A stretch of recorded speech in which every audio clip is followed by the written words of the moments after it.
Wednesday, so that means we're talking about today's finances. Joining us today, we have Barbara and Tressa. Thank you very much for waking up with us. So this is a big question that a lot of people have on their minds. We're talking about whether you should invest or whether you should pay off that home mortgage. You know, in these uncertain times, you know, a lot of people think, you know, you got to pay off that debt and maybe not necessarily put some money away for later. That's exactly right. You know, it's the great American dream to own your own home outright, pay the mortgage off, and yet we've found that there are other goals that may be competing against that primary goal. So before you set yourself up to prepay your mortgage, there's some things that you need to consider first, some questions you need to ask yourself, such as? Well, you know, you always have to think of the opportunity cost. So if you say, I have the cash, I want to pay that mortgage off, or I don't have the cash, but I'm going to just throw extra money to it, you have to think about, well, what are you passing up by paying off that mortgage? So Barbara and I have come up with a long list, a list of at least 11 or 12 items, which we can't discuss here today, but we invite people to go to our website and look at that list, because one example would be if you have a nice low mortgage rate, if you've gotten your home within the last few years, low interest rate, you might do better by investing a little of that money. So you know, people seem to calculate how much they're going to save by paying off that mortgage early, but they fail to calculate what they'll be passing up.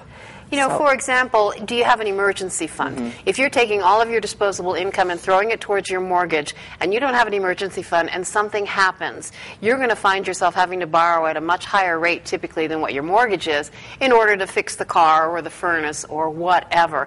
And if, for God forbid, you lose your job or become disabled, it's really hard to get a home equity loan when you're not working. So before you do anything, think about making sure that you've got a nice emergency cushion there before you go any further with any other financial goals. When you're looking at how much money you have, is there a percentage of what you should be putting towards investment, a percentage of what you should be putting for this emergency fund? Is there a cut and clear formula, or is it you know, person to person? It really depends on the person, and a lot of it depends on just how you feel about debt. If you just cannot stand having a mortgage, but by doing a financial plan and running it through a tool, a software tool, you see that it isn't really advantageous to pay off your mortgage as quickly as you want.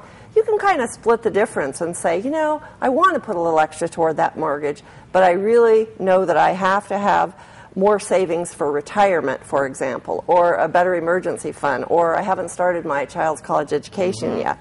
So those are all, it's very custom. And you know, people who are working with a financial advisor might ask them to run these questions through many tools available and see what comes out the other end, and many people are surprised. Sometimes it's good to pay off your house, and sometimes it's not. So it's not just one cut and clear No, formula. Everybody's different. Everybody's different. Everybody's got something else they've That's been thinking about. exactly right. Well, Barbara and Tressa, thanks for coming on the show this morning. Now, if people want information, you said that there's a lot more tips. What's the web address? See us on TV. Just Google Rockwood Stone Wealth Management, and we've got the whole list there for you. Or just give us a call, 233-1122, and we'll send you the list. We appreciate it. Thanks for coming on for today's Finance Brandy. We'll send it back over to you.